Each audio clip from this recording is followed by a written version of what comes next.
حضرت عبداللہ بن عباس رضی اللہ تعالیٰ عنہ جو رسول اللہ صلی اللہ علیہ وسلم کے چچا زاد بھائی بھی ہیں، مکثرین میں سے بھی ہیں، وہ صحابہ کرام جن کی روایات 1000 سے زائد ہیں، جو حدیث کے بڑے راوی 7 صحابہ ہیں، ان 7 صحابہ میں حضرت عبداللہ بن عباس رضی اللہ تعالی عنہما بھی ہیں۔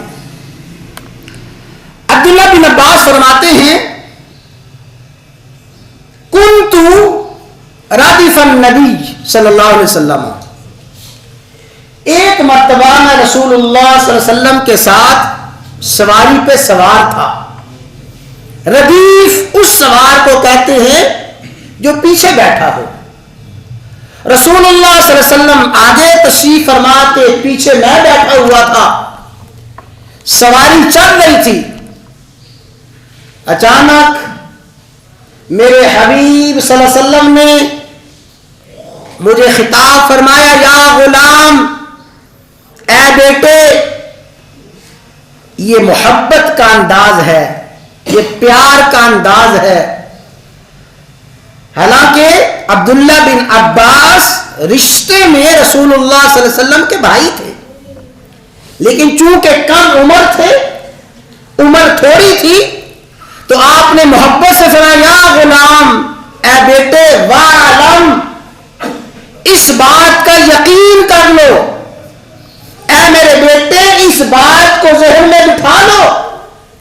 اور میرے بھائیوں، میں آپ سے کہتا ہوں، اپنے آپ سے کہتا ہوں، وَعَلَمُوا، سب کے سب اس بات کو ذہن میں بٹھا لو، لَذِي اجْتَمَعَتِ الْأُمَّةُ عَلَىٰ أَن يَنفَعُوكَ بِشَيْءٍ، فرمایا اے میرے بیٹے، اس بات کا یقین کر لو، اگر ساری کی ساری امت، لَذِي اجْتَمَعَتِ الْأُمَّةُ، ساری انسانیت، انسانوں میں بڑے بڑے طاقتور بھی آ گئے، حاکم بھی آ گئے، انسانوں میں بڑے بڑے جابر اور ظالم بھی آ گئے، فرمایا لَذِي اجْتَمَعَتِ الْأُمَّةُ، ساری امت اکٹھی ہو جائے اور اکٹھی ہو کے عَلَىٰ أَن يَنفَعُوكَ بِشَيْءٍ، تجھے کوئی نفع پہنچانا چاہیں، ساری انسانیت کا فیصلہ ہے، تجھے بچانا ہے، تجھے نفع پہنچانا ہے، تجھے فائدہ پہنچانا ہے، فرمایا ساری کی ساری امت جمع ہو کر تجھے کوئی فائدہ نہیں پہنچا سکتی، الا قد كتبہ اللہ لک، تجھے فائدہ وہی پہنچے گا جو فائدہ اللہ نے تیرے لیے لکھ دیا ہے۔ اور پھر فرمایا وَلَذِي اجْتَمَعُوا، اگر ساری کی ساری انسانیت جمع ہو جائے، انسانیت کے سارے وسائل جمع ہو جائیں، سارے کے سارے اسباب جمع ہو جائیں، عَلَىٰ أَن يَضُرُّوكَ بِشَيْءٍ، تجھے کوئی نقصان پہنچانا چاہے، تجھے کوئی ضر پہنچانا چاہے، تجھے کوئی غم اور پریشانی پہنچانا چاہے، فرمایا ساری امت جمع ہو کر تجھے کوئی نقصان نہیں پہنچا سکتی، تجھے نقصان وہی پہنچے گا الا قد كتبہ اللہ لک، جو نقصان اللہ نے تیرے لیے لکھ دیا ہے۔ تو سب سے پہلا ان حالات میں جو کرنے والا کام ہے وہ توکل، بھروسہ، اللہ کی تقدیر کو سمجھنا اور تقدیر پہ یقین کامل رکھنا۔ میں سمجھتا ہوں ان خطرات کے عالم میں، اس خوف اور وحشت کے عالم میں، امت مسلمہ کا سب سے بڑا ہتھیار اور سب سے بڑا علاج یہ بھروسہ ہے، یہ توکل ہے، اور یہ اللہ تعالیٰ کی طرف سے تقدیر پر ایمان کامل ہونا ہے۔ جس شخص کو یہ نعمت حاصل ہو گئی، رب کی قسم ہے وہ کبھی ان حالات میں پریشان نہیں ہوگا۔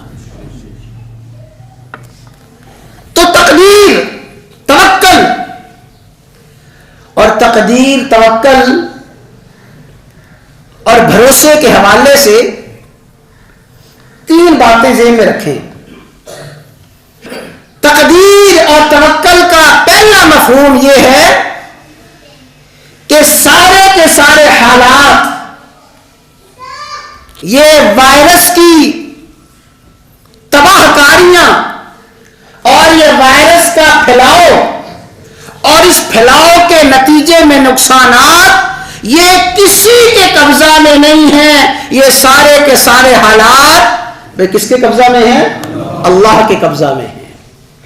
اور دوسری بات یہ ہے کہ ان حالات میں میرے خالق و مالک کا جو فیصلہ میرے لیے طے ہو چکا ہے وہ ہو کر رہے گا.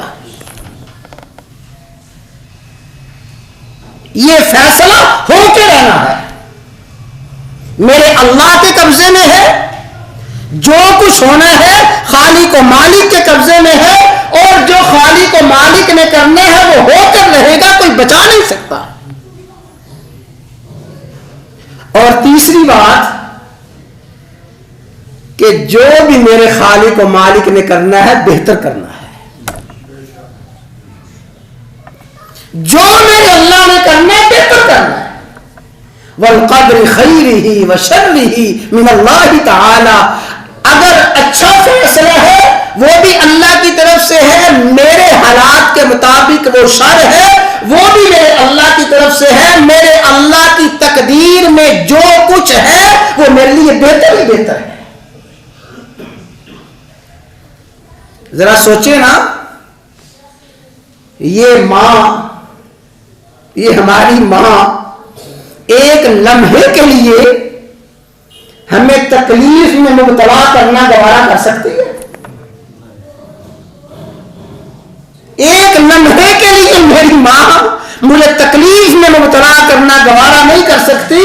تو فرمایا وہ ماں, اس ماں کی محبت ایک طرف, دنیا کی 70 مائیں, یہ 70 کا عدد میں نے کئی مرتبہ کیا ہے محض سمجھانے کے لیے ہے, ورنہ 70 سے مراد ہوتا ہے کثرت کو بیان کرنا.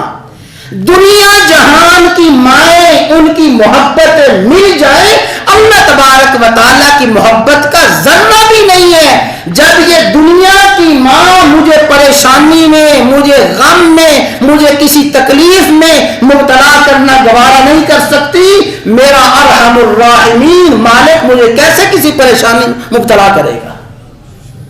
جو بھی اس کی طرف سے ہونا ہے بہتر ہی ہونا ہے. یہ ہے میرے بھائیوں ان حالات میں سب سے پہلا شریعت کا سبب.